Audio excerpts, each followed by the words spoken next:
మనకి సాయి గారి ద్వారా, సాయి స్వామి ద్వారా మరి అనుకోకుండా మరి మీ అందరూ కూడా సాయి దర్శనం జరిగినట్లే మరి ఈ యొక్క సాయి దూతలు ఈరోజు ఈ యొక్క నెల్లూరు పట్టణంలో ఉన్నటువంటి గీతామయ వృద్ధాశ్రమాన్ని సందర్శించి మరి ఇక్కడ ఉన్నటువంటి వృద్ధులందరూ యొక్క బాగోగులు కనుక్కొని వారికి ఏం అవసరము, ఏం ఇష్టంగా తింటారు అని ముందుగా నాకు ఫోన్ చేసి కనుక్కోవటం మరి సాయి దూతలు. మరి ముఖ్యంగా ఈరోజు సాయి ఆధ్యాత్మిక గ్రంథ పారాయణ గ్రూప్ వారమ్మ మనందరూ కూడా ఈ యొక్క సేవా కార్యక్రమం నిర్వహిస్తున్నారు. మరి గురువు గారులమ్మ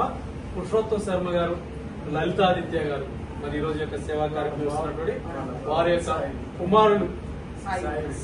చిరంజీవి సాయి విఠల్ గారికి మరి వారి కుటుంబ సభ్యులందరూ కూడా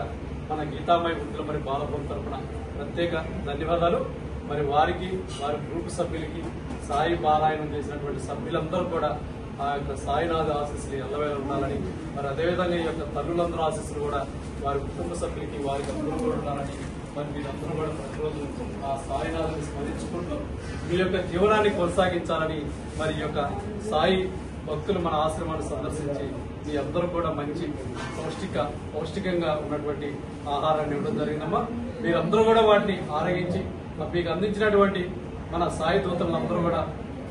ఆయుష ఆరోగ్యాలు అష్టైశ్వర్యాలతో ఉండాలని మీరందరూ కూడా దీవించాలని కోరుకుంటూ మరొక్కసారి ఈ రోజు ఇక్కడికి విచ్చేసినటువంటి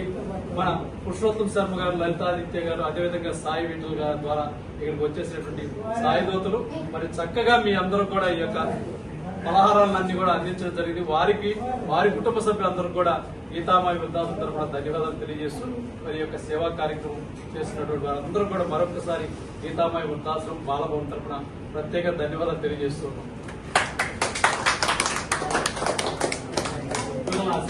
ఓకే.